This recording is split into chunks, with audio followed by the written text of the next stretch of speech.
Red button means we're live, a casual take with your boy Stephen Pepper, here to give a take off my chest. So the James Franklin era in Penn State's dead. I think we can all admit it now. I don't know if you fire him this week, maybe tonight, or give him to the end of the season. But losing to Northwestern is like an all-time low. And if you're James Franklin, this is just something you can't come back from.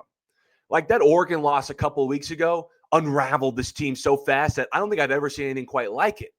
Like, not only was it another instance that James Franklin can't win against a team that actually matters, but his team has now dropped back-to-back games to unranked conference opponents when they're the 20-plus point favorite in each of them.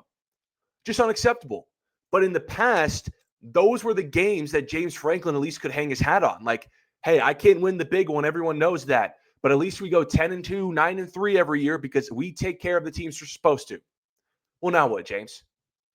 Now what?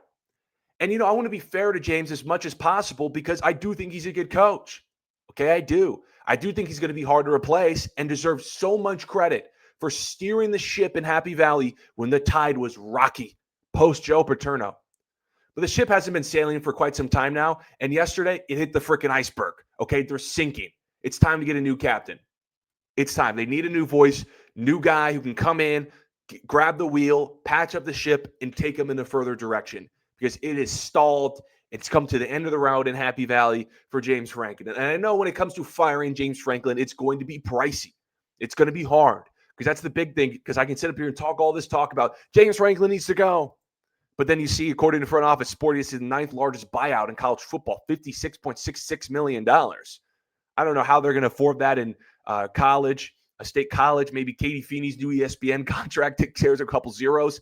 I know they got a couple social media influencers over there that make some money. They can pull some dollars together. But this is something that's necessary. Okay? Because, again, this isn't like James Franklin can't win the big one, so he deserves to be fired take that people have been spewing for years. I've always been hesitant on that because I do think James Franklin is a good coach. But now he's embarrassing the school. Like James Franklin, even when he would lose the big games, at least he made Penn State an above-average program that people came to the school because they were known for football. Well, now you're embarrassing the brand. Okay, when you go up there as a 24.5-point favorite at UCLA, a program that is about as dead as a program you can get in Division I, and you lose, that's embarrassing. When you're at home, minus 20.5 against Northwestern, and you lose, that's embarrassing. And now Penn State is the first FBS team since 1978 to lose back-to-back games as 20-point favorites, according to ESPN research. And now their quarterback's out for the year. Imagine how more embarrassing that's going to get. But it's not like when Drew Aller was healthy, he was rolling. I thought Drew Aller, for the most part, had a pretty atrocious season, considering the expectations.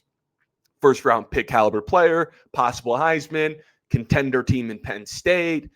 But in the first half against UCLA, he was bad. Yesterday against Northwestern, he was bad. Got outplayed by Oregon's quarterback, Dante Moore. It's not good. Now you could say, oh, well, how can you blame James Franklin when his quarterback's bad? Well, let me ask you this. When has James Franklin ever had a good quarterback? Or should I say a great quarterback? You wonder why he's not winning all these games? And who's that on? If the coach can't get quarterback after quarterback, who's recruiting the quarterbacks?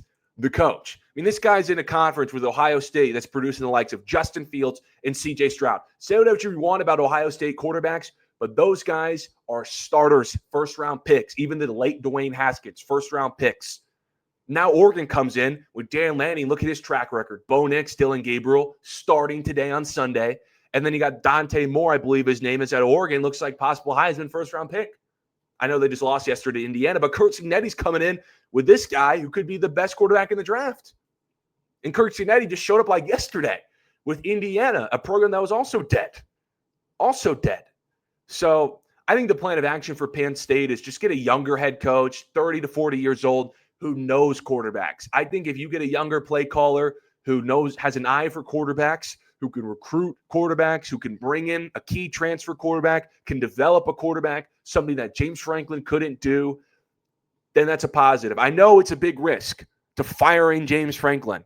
Some Penn State fans here, I keep seeing they fear they're going to turn into Nebraska and not be a good program anymore or a great program anymore once they fire James Franklin. But I was talking to my friend the other night, who's a Penn State guy. This guy Franklin's been living off that Ohio State win in Happy Valley, the whiteout in 2016, almost 10 years ago. Feels like this is his only big win in Penn State. And it was unranked Penn State with little expectations. And Franklin's now 1-18 against top 10 Big Ten opponents at Penn State. Kurt Scannetti's got 2 top 10 wins in like 3 weeks. And he's got a quarterback. So, listen, I think James Franklin's a good coach, and he's probably going to get hired quickly somewhere else, another D1 program. But if you're Penn State, you've hit a wall. The ship isn't sailing anymore. In fact, it's sinking. You scraped an iceberg. You quickly need a new guy to get on the wheel and pull you out of danger, keep you above water. And that'll be a younger head coach who knows quarterbacks. But if you're a Penn State fan, let me know your ideas on James Franklin, whether you think the era is over. Appreciate everyone for tuning in on this Sunday's episode of A Casual Take. Follow me on Twitter at StephenPepper38. Until next time, see you.